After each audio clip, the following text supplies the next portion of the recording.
This bulletin proudly brought to you in association with Alex Campbell's Menswear.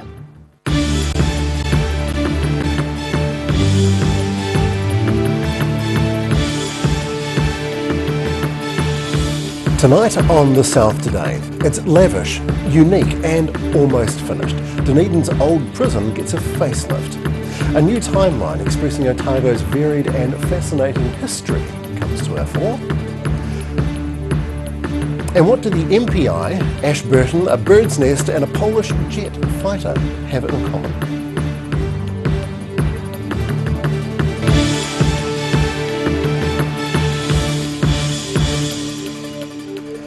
Good evening, I'm Craig Story.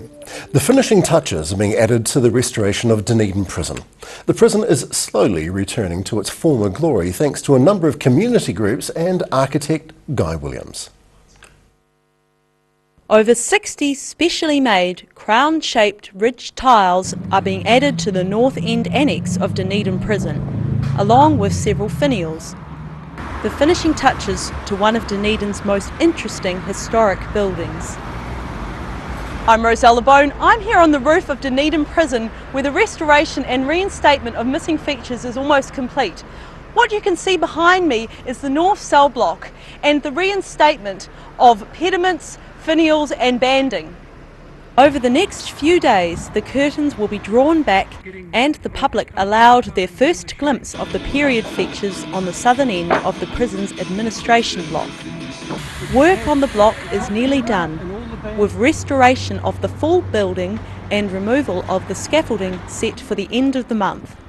There's been a great deal of work go into the south cell block here in this area. The north cell block, which is obscured in this photograph, in this image of John Campbell's butt, is obvious here. And that's the one you can see over my shoulder. And in the central gable here, which is part of the admin block. This is the admin block here. So this is really stage one of what probably will be quite a big project to bring this building back into a new civic use for the community. The prison was built 120 years ago and Williams says its period features are slowly being reinstated. Had all its decorative details hacked off. I've redrawn those and created the working drawings for the people to go and install all these decorative details back onto the building. Most of them had gone by the late 1940s. The Dunedin City Heritage Fund, New Zealand Lotteries and the Otago Community Trust have all contributed towards the $600,000 cost. Roselle LeBone, The South Today.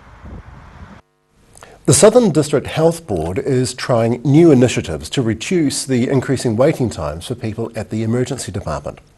Among the ideas being trialled include nurse-led early treatment zones.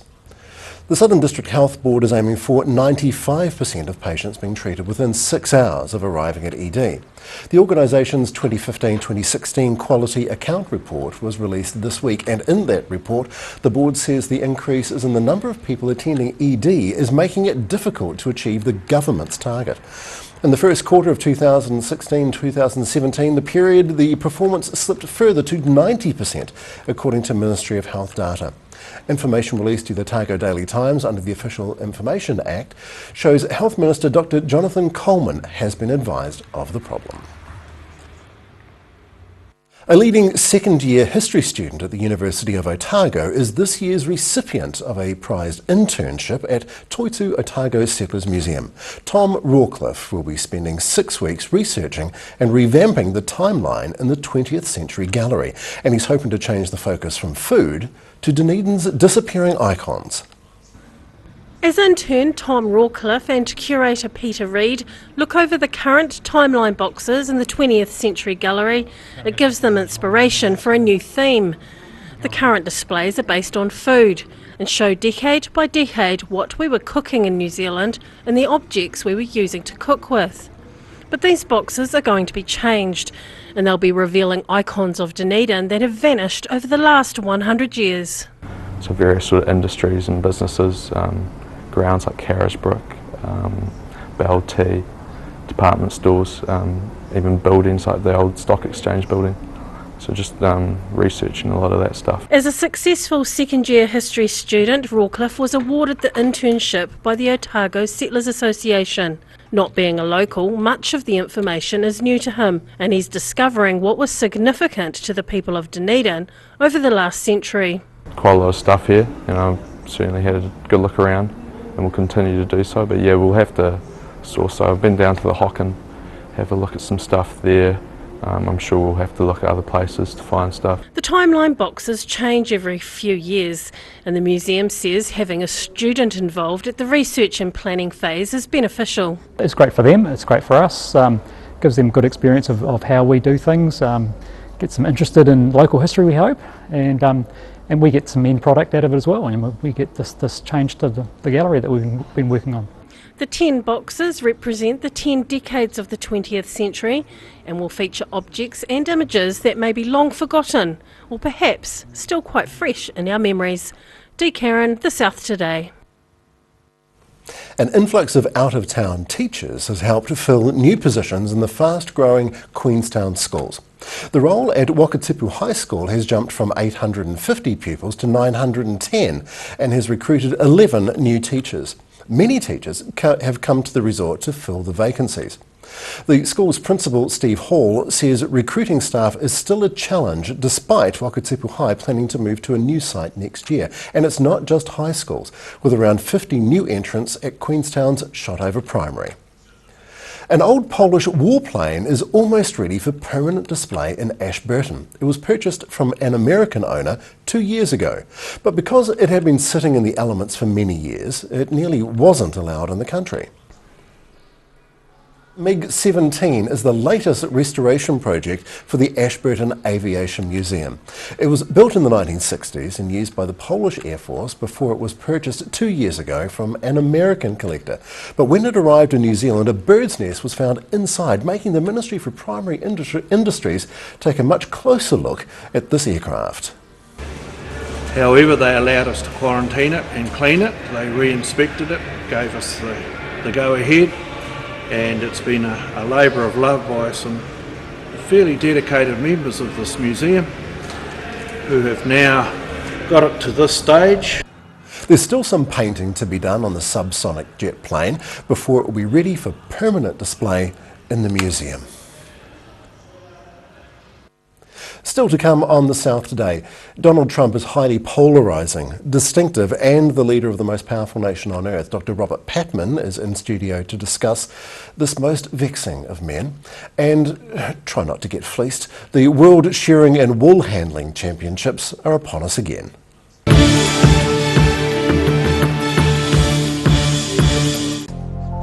Emu oil has been used for centuries to support joint mobility and tired muscles.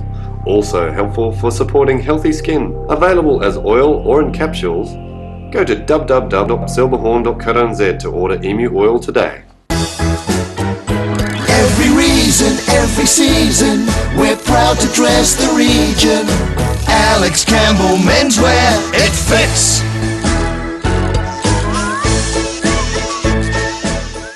Grandad loved his family and surfing, in that order. He taught me to surf, and we spent a lot of time in the water together over the years. When he died, I strapped the camera to the nose of his old board and filmed the paddle out at St. Clair. Gillian's played the video on the big screen at his funeral. Grandad would have loved having everyone come out one last surf with him. Gillian's Funeral Services, helping families celebrate the lives of their loved ones for generations. Gillians.co.nz. Arrow International knows what the essential ingredient is for accomplishing great projects, working with great people. 30 years on and 3,000 projects later, with 10 offices and 400 staff nationwide, a company who values partnerships with their clients and carries a strong reputation for passion, integrity, and the love of a challenge, excelling in the construction industry and helping to create, with our partners, more iconic New Zealand buildings. The University of Otago, New Zealand's only true collegiate university. For first-year students, the history, the expectations of excellence are unfamiliar. G'day, I'm next door. Hi, next door. I'm Samantha Pascoe. No, you're not. I'm Josh, Clyde, Science. And you are? Sam, Hastings, Law and Arts. Tane, Auckland, Commerce. Osaka, Greece, Classics. History.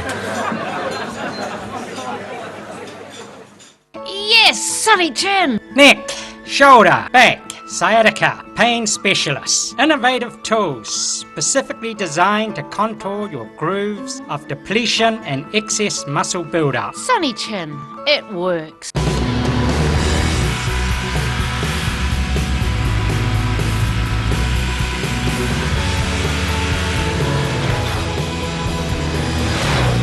Get finance and get on the road. Talk to MTF today. Active Furnishers Limited, home of quality service with superior product and an in-house design team who are always happy to advise and create an imaginative solution for you. Active Furnishers Limited, part of Dunedin's design history.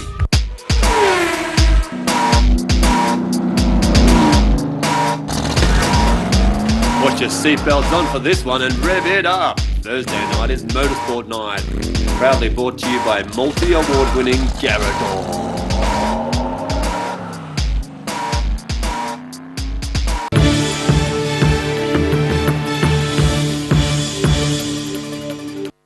Thank you for staying with the South today.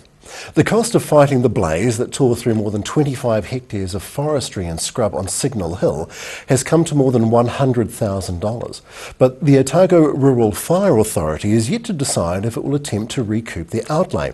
The fire investigation into the blaze continues, but the authority has already stated it was not caused naturally. Fire Authority Operations Manager Graham Still said this week he expected the investigation report to be at least 2 weeks away. The blaze started at the bottom of Signal Hill in the scrub behind Logan Park High School and led to the evacuation of 3 homes in Ravensbourne on November the 27th of last year. 3 homes in Ravensbourne were evacuated and 3 helicopters with monsoon buckets were needed to help put the blaze out. You may remember it. The election of the 45th President of the United States of America has sent ripples across the world. He came in promising many things: banning immigration from selected Muslim countries, building a wall between US and Mexico and making them pay for it, and an America First platform. Professor Robert Papman is an international relations expert based at the University of Otago and joins me now in the studio to discuss what happened in Donald J. Trump's first fortnight of power. Dr. Papman, thank you so very much for coming in. It's a pleasure. Good evening, Craig.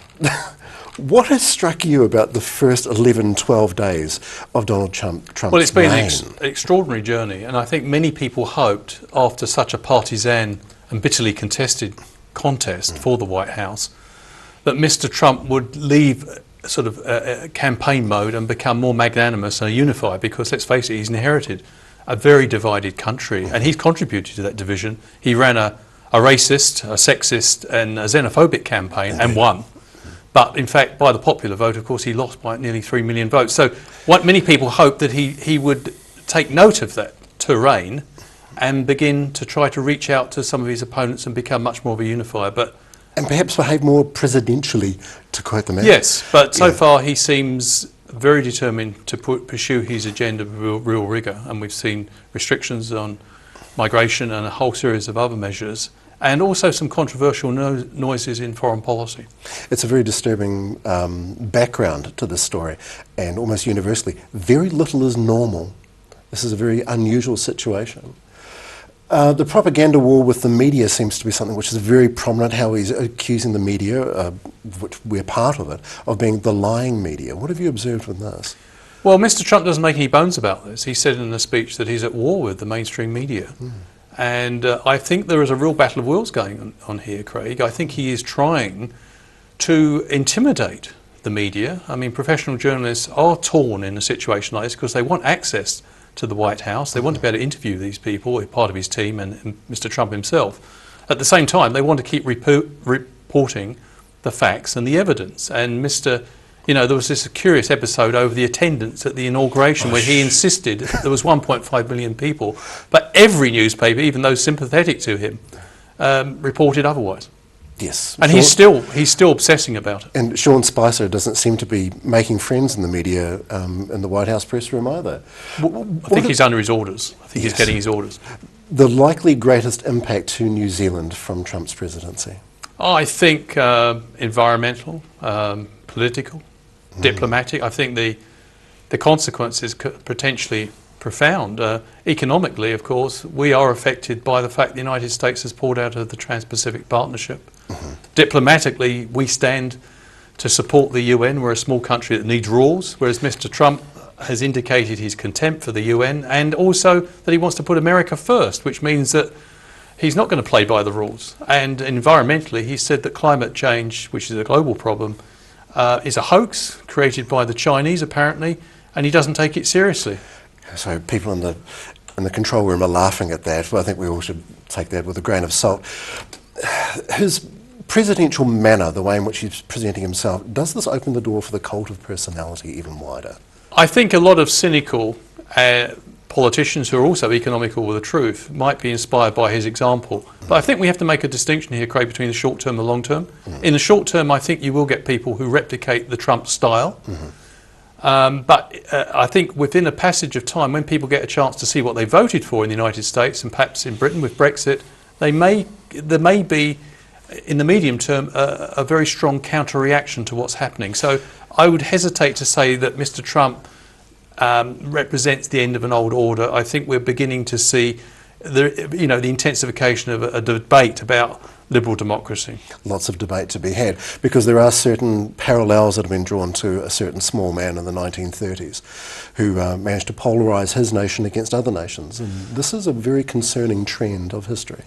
I would hesitate to make that comparison directly, because I think Germany's, Hitler and Germany, if you look at the comparison between Hitler and Germany, Germany's democracy was much younger, whereas America has had democracy for a long time. But your question opens up a very important point. If Mr. Trump does have authoritarian tendencies, and he's very vain and he's self-absorbed, if he goes down that route, it will depend on how much people resist him. I mean, Democrats, Republicans, and also journalists. Are they going to contest his version of reality? And at times he does seem to be living in a parallel universe, but it's incumbent on everyone else to make democracy work and hold him to account. Good words, Dr. Robert Patman. Thank you so very much indeed. Thank you. Pleasure, sir. After the break on The South Today, with its Invercargill premiere last night, The South Today's reporter Ruby Spinks attended the screen debut of Goodbye Pork Pie. Let's see how she got on. We'll have a look at tomorrow's ODT and the weather for your weekend.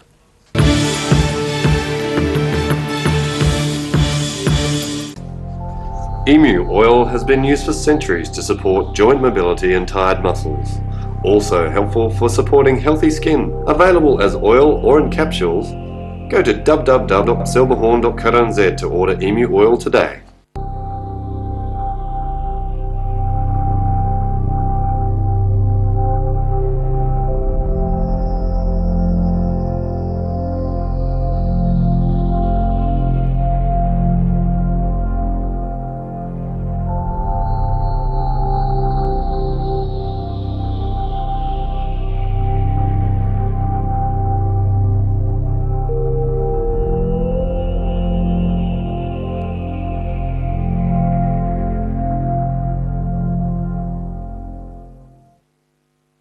Active Furnishers Limited, home of quality service with superior product and an in-house design team who are always happy to advise and create an imaginative solution for you. Active Furnishers Limited, part of Dunedin's design history. Arrow International knows what the essential ingredient is for accomplishing great projects, working with great people. 30 years on and 3,000 projects later, with 10 offices and 400 staff nationwide, a company who values partnerships with their clients and carries a strong reputation for passion, integrity, and the love of a challenge, excelling in the construction industry and helping to create, with our partners, more iconic New Zealand buildings. The University of Otago, an institute of world-class education and the social epicentre of the city, with outfits needed for more formal functions like the ball and for less formal functions like The zoo? Are you sure? Yeah, trust me. Yeah, Dad, you'll definitely see me. I'm the one in the yellow and blue face paint and the onesie in the zoo.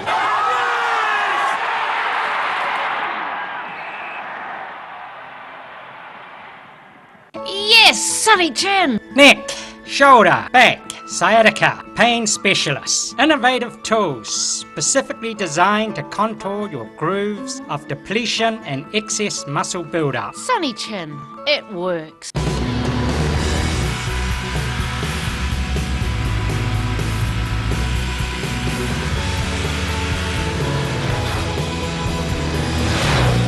Get finance and get on the road. Talk to MTF today. Got the rallies coming to stay these holidays, but the lawn's looking a mess. Call the team at Ready Lawn, open right through Christmas and New Year. Larnach Castle on the peninsula is an ideal getaway, whether it's for an afternoon visit, to wander the gardens or enjoy the stunning views. Perhaps stay a while in one of our fabulous rooms overlooking the peninsula. Larnach Castle is a must-see, and you can now experience the castle's history via a self-guided tour. There's also Camp Estate just moments down the road, and perfect for functions or your big day. Larnach Castle, just 15 minutes from downtown Dunedin. Every reason, every season, we're proud to dress the region. Alex Campbell Menswear, it fits.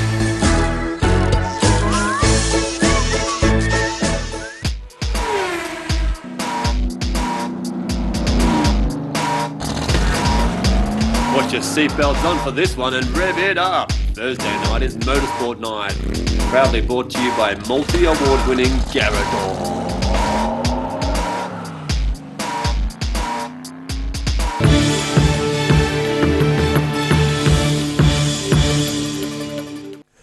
Thank you for staying with the South today. Last night's red carpet premiere of the new movie Goodbye Pork Pie saw hundreds take to Invercargill's D Street. The film is a remake of the 1981 Kiwi classic Goodbye Pork Pie, and our Invercargill reporter Ruby Spink was at the opening. The red carpet was out last night and so were the stars. Hi, I'm Ruby Spink in Invercargill at the premiere of Pork Pie. People from all over the city were gathering at Reading Cinemas on D Street to watch the remake of a Kiwi classic. And the cast say the public are in for a treat. Yeah, we've had awesome feedback from everyone who's seen the film. And yeah, I think everyone here will be excited to see the film. It's quite infectious energy, actually. Yeah. The evening was kicked off with minis rallying around the city, a pork pie eating competition at Wapna Place, and the opening of Pork Pie Lane. The movie is now in theatres nationwide. Director Matt Murphy says after 5 years of working on the film and touring the country with it, it's good to see it finally go out to the public. It's really nice now. We had some great preview screenings, down country, wrapped up in Invercargill last night. Good night last night, yeah, and now it's just out there, so go see it in New Zealand, yeah. This morning saw the pork pie exhibit open at Bill Richardson Transport World. In the display there are props from the original and the remake. Matt Murphy's father, Jeff Murphy, was the director of the 1981 Goodbye Pork Pie. But the new movie's director says he tried to avoid the pressure that comes with taking on a classic movie.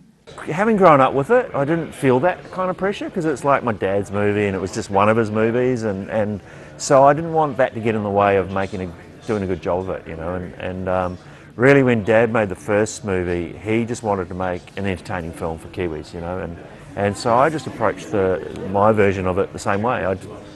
Didn't want to get tripped up on any sort of concerns about the legacy or anything like that. I just wanted to focus on doing a good job. And he says it's a great time for New Zealand films. Thanks to directors like Taika Waititi, the public trust when they go see a Kiwi film, they're going to have a good night. I'm Ruby Spink for The South Today. Lakes District Council has reintroduced a scheme following those with a carpooling permit to park for free. The council hopes the scheme will help alleviate long-standing traffic congestion problems in the resort town. Mina Amso has more. Finding a car park in Queenstown sometimes feels like winning the lottery. Finding a free car park is a dream come true. But from next month, free car parks will be available to motorists taking part in a Queenstown Lakes District Council carpooling scheme. Hi, Mina Amso in Queenstown, and this is what you need. A carpool permit, something similar to that. You place it on the dashboard along with 2 other carpool permits of 2 passengers, and that will grant you a free car park. The council believes the permits will help reduce congestion. It's just a smaller part of the overall Queenstown transport strategy, and we hope that it will play a part in helping people to change their behaviour on their choices in the way they travel. And if we have several smaller schemes, it'll add up to a behavioural change that will reduce traffic, it will reduce congestion, and it will free up a little bit of parking as well. 29 free car parks will be made available for carpooling permit holders at the Boundary Street and Ballarat Street car parks. The council will issue 100 permits on a first-come, first-served basis, and they will be valid for 12 months. The scheme is aimed at commuters living outside the Queenstown and Frankton areas. You need a New Zealand driver's licence, and you need to show where you live. The council says they will be making sure permit holders don't cheat the system. The scheme will be monitored by the enforcement team, and permits will be checked. Applications to join the new carpooling scheme close this month, and it will take effect next month. Mina Amso, The South Today. International shearers of all disciplines headed to Mount Linton Station for 2 days of shearing training this week. Leading into next week's World Shearing and Wool Handling Championships, competitors from all over the world sharpened their skills, while some of the world's most renowned shearers watched. No pressure. Hoping to be a cut above the rest, World Shearing and Wool Handling Championships Organising Committee Chairman Tom Wilson shares his knowledge with competitors as they train for the World Shearing and Wool Handling Champs. The competitions begin on Wednesday, and event spokesman Nick Jeffrey says the machines are blazing this week. We've got a good majority of the countries who are attending, 32 of course in total coming to World Champs. A lot of them are here of course to get tuition from some of the best in the business, including past world champions, the likes of Tom Wilson, our organising committee chair. The training days had been vital in helping shearers touch up their skills before the Champs, with less than a week to go. The World Shearing and Wool Handling Championships representatives are being held in Invercargill. One of the international competitors honing his craft is American blade shearer Kevin Ford, who offered something different for spectators this week. Ford has competed at numerous World Shearing Championships and is a renowned blade shearer in the States. And it's all on for young and old next week in Invercargill. I'm Nicole Sharp for The South Today. And now recapping tonight's top stories on The South Today. Period features have been returned to Dunedin Prison following a more than $500,000 refit. A leading second-year history student at the University of Otago is this year's recipient of a prized internship at Toitu Otago Settlers Museum. And an old Polish warplane allowed back in the country has found a permanent home in Ashburton.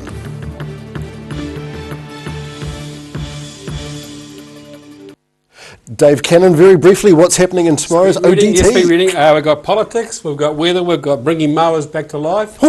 I know. Walking track's been closed in Dunedin, and the wash column is about a street sign. So there you go. Very interesting. Always a good article. Thank you. Marvellous. Time now to have a look at tomorrow's weather.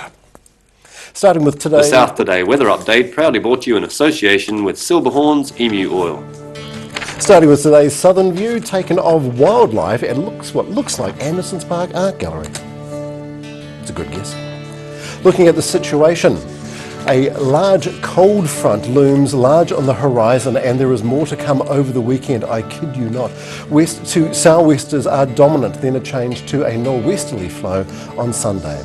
For Dunedin tonight, we can look at cloudy conditions, westerlies and showers clearing. The conditions, well, 9 and tonight, and looking at 8 and 16 tomorrow, Saturday, 11 and 20.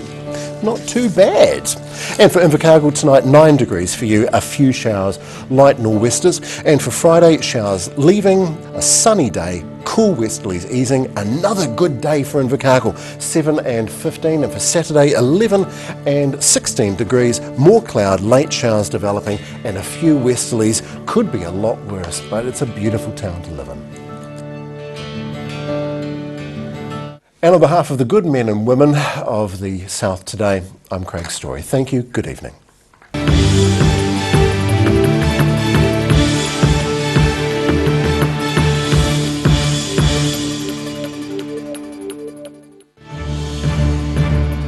This bulletin proudly brought to you in association with Alex Campbell's Menswear. Supporting local content so you can see more of New Zealand on air.